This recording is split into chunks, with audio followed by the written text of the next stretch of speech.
ঢাকা বিশ্ববিদ্যালয়ে যারা পড়াশোনা করে অথবা যারা পড়াশোনা করার স্বপ্ন দেখে সবার কাছে অত্যন্ত পরিচিত একটা মুখ হচ্ছে এই কার্জন হল। গতদিন ক্লাস শেষে আমি একটু চলে যাই কার্জন হলে ঘুরতে। যে কোনো ভালো দিনে সুন্দরভাবে ঢাকা বিশ্ববিদ্যালয়ে রেডি হয়ে আসলে কার্জন হলে ছবি তোলা যেন একটা মাস্ট।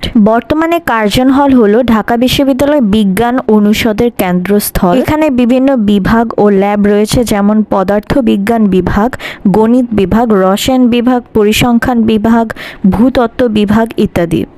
আমি এই বিভাগটা ওই দিন ঘুরে ঘুরে দেখি এবং কোথায় কোন ডিপার্টমেন্ট কোন বিভাগ অবস্থিত সেটা আমি ঘুরে ঘুরে দেখি। তবে সময় স্বল্পতার জন্য সম্পূর্ণটা আমার ঘোরা সম্ভব হয়নি, কিন্তু যতটুকু ঘুরেছি অতটুকুর ব্লগ ইনশাল্লাহ আমি আপলোড করব। কার্জন হলে কোথায় কোন বিভাগ রয়েছে সেটা সম্পর্কে ইনশাল্লাহ ছোট একটা ধারণা পেতে পারেন। এখান দিয়ে হচ্ছে মৎস্য বিজ্ঞান বিভাগ, এটার সামনেই কেমিস্ট্রি বিভাগ। আমি ওই দিন আমার এক ক্লাস শেষ হওয়ার পর বিকালবেলা কার্জন হলে গিয়েছিলাম।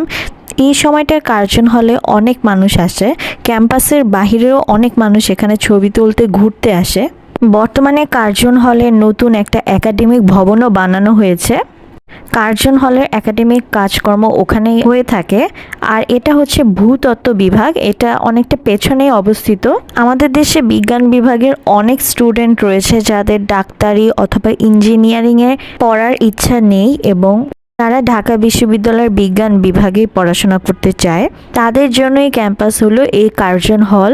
বিজ্ঞান বিভাগের প্রতিটা সাবজেক্ট এই কার্জন হলে অবস্থিত।